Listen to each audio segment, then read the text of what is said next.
నమస్తే అని బోసుకుమారి. విజయమ్మ గారికి భారతీయ గారితో చెక్ పెట్టారు ఇప్పుడు వైసీపీ పార్టీ. ఇది చాలా సున్నితమైనటువంటి విషయం. ఖచ్చితంగా ఫస్ట్ నుంచి చెప్తే కానీ అర్థం కాదు, కాకపోతే ఎక్కువ టైం అయితే తీసుకుని సింపుల్ గా చెప్తాను. తిరుపతి లడ్డు దగ్గర నుంచి స్టార్ట్ అవ్వాలి. తిరుపతి లడ్డుకి సంబంధించి దాంట్లో కల్తీ నెయ్యి, అసలు నెయ్యే కాదు అదని చెప్పేసి మామూలుగా సిబిఐ ఇచ్చినటువంటి రిపోర్ట్. అయితే చంద్రబాబు నాయుడు గారు, పవన్ కళ్యాణ్ గారు దాంట్లో జంతు కొవ్వులు కలిసినాయి అని చెప్పేసి చెప్పారు. మామూలుగా అయితే ఫస్ట్ వచ్చినటువంటి రిపోర్ట్ అదే, దాంట్లో ఉందని చెప్పేసి కాదు. తిరుపతికి సంబంధించినటువంటి పెద్ద పెద్ద పూజారులు కూడా ఆ రిపోర్ట్ చదివిన తర్వాత దిగ్భ్రాంతి వ్యక్తం చేశారు, దాని గురించి మాట్లాడారు. అదంతా తెలిసేసి వీళ్ళిద్దరు మాట్లాడారు కాబట్టి అది లేదని చెప్పేసి సిబిఐ కాబట్టి తప్పు జరగలేదని చెప్పేసి ఏదో వితండవాదం చేసేటువంటి ప్రయత్నం మొదట్లో చేసినా ముందు రోజుల్లో అసలు అది నెయ్యే కాదు అనేటువంటి విషయం క్లియర్ గా తెలిసిపోయింది. వాళ్ళు వేసినటువంటి చార్జ్ షీట్ లో అర్థమవుతోంది. ఇది ఎప్పుడైతే రివర్స్ అయిందో, ఆ రివర్స్ అయినప్పుడు ఆ అంబటి రాంబాబు గారిని దించి చంద్రబాబు నాయుడు గారిని డైవర్ట్ చేయడానికి చంద్రబాబు నాయుడు గారి తల్లిని విపరీతంగా దూషించడం, నీచంగా. ఎందుకంటే అంబటి రాంబాబు గారు ఎప్పుడు కూడా అలాంటి అనుచితమైనటువంటి వ్యాఖ్యలు చేసినటువంటి వ్యక్తి కాదు. ఆయన చేస్తేనే దీనికి హైప్ ఉంటుందని అనుకున్నారో ఏమో తెలియదు కానీ మొత్తానికైతే ఆయన చేత అనుచితమైనటువంటి వ్యాఖ్యలు చేయించారు.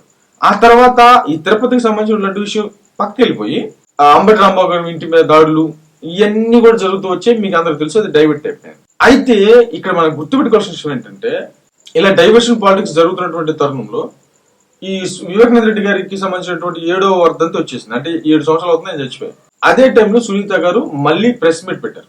అంటే పవర్ పాయింట్ ప్రజెంటేషన్స్ లాగా ఒక ప్రెస్ మీట్ పెట్టారు. నేను మామూలుగా కొన్ని లక్షల డాక్యుమెంట్స్ చదివాను, రేత్రింబగలు నిద్రాహారాలు మనం చదువుతున్నాను. అంటే ఒక సిబిఐ చేయాల్సినటువంటి పనిని నేను చేస్తున్నాను అనేటువంటి విధంగా ఆమె చెప్పుకొస్తూ తనకున్నటువంటి కొన్ని డౌట్స్ ని మళ్ళీ రేస్ చేస్తూ కోర్టుకు ఇచ్చింది అనేటువంటి విధంగా ఆమె చెప్పుకొచ్చింది. వెంటనే అవినాష్ రెడ్డి గారు దీన్ని తీసుకొని అసలు సాక్షిలో గుండెపోటు అనేటువంటి విధంగా రావడానికి కారణం సునీత కే, మేం కాదు అనేటువంటి విధంగా వితండవాదానికి దిగినటువంటి పరిస్థితులు ఉన్నాయి. కాబట్టి దాన్ని ఖండించడానికి వెంటనే షర్మిల గారు బయటకు వచ్చారు. ఒక ఎయిర్పోర్ట్ లో అనుకుంటాను, మొత్తం ప్రెస్ మీట్ లో మాట్లాడారు. అదంతా తప్పు. మామూలుగా అక్కడ స్పాట్ లో ఉంది అవినాష్ రెడ్డి, ఆ తర్వాత సాక్షి రిపోర్టర్ స్పాట్ లో ఉన్నారు, దాన్ని సాక్షిని మెయింటైన్ చేస్తుంది భారతీయ గారు. కాబట్టి వీళ్ళు ముగ్గురికి తెలియకుండా ఎక్కడో హైదరాబాద్ లో ఉన్నటువంటి సునీత గారు వాళ్ళ ఛానల్లో ఇట్లాగా వేయించారు, గుండెపోటని వేయించారు అనేటువంటి విధంగా మాట్లాడటం అనేది కరెక్ట్ కాదు అనేటువంటి విధంగా షర్మిల గారు వెంటనే ఖండించారు. ఆ తర్వాత వెంటనే ఈ ఆస్తులకు సంబంధించినటువంటి విషయాన్ని మళ్ళీ లేవనెత్తితే ఇంకా విజయమ్మ గారు లేఖ రిలీజ్ చేశారు. ఈ ఆస్తులకు సంబంధించినటువంటి వ్యవహారంలో జగన్మోహన్ రెడ్డి గారు షర్మిల గారు ఖచ్చితంగా అన్యాయం చేశారు, దేవుడు తోడు అనేటువంటి విధంగా. ఎందుకంటే ఆమె ఎప్పుడు బైబిల్ పట్టుకుంటారు. మామూలుగా అబద్ధం చెప్పాల్సినటువంటి అవసరం ఉందా లేదనేటువంటి విషయం ప్రజలకు తెలుసు.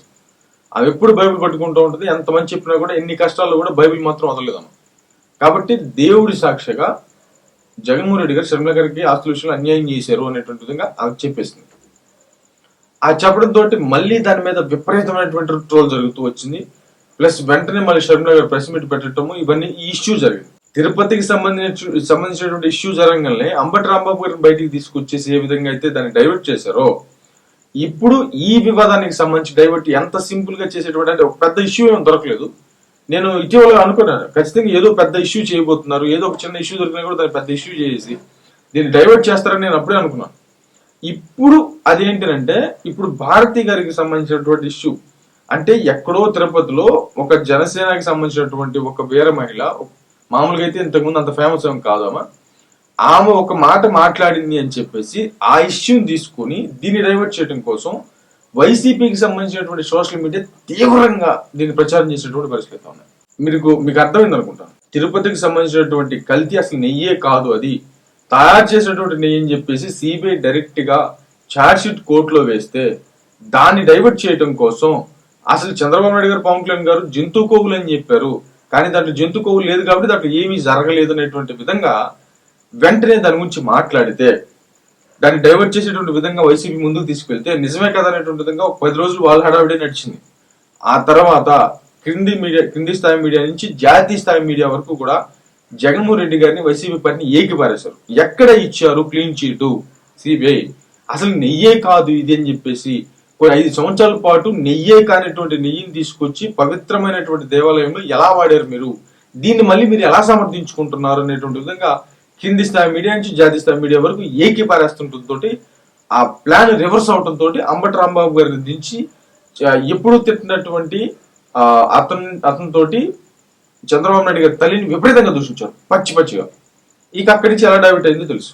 ఇప్పుడు మళ్ళీ వివేకానంద రెడ్డి గారి విషయం నుంచి మళ్ళీ ఈ టాపిక్ ని డైవర్ట్ చేయడానికి ఇప్పుడు భారతి గారిని పలానా ఎవరో తిరుపతిలో ఒక ఆమె కార్యకర్తలా మాట్లాడారని చెప్పేసి విషయాన్ని బాగా హైలైట్ చేస్తుంది వైసీపీకి సంబంధించినటువంటి సోషల్ మీడియా.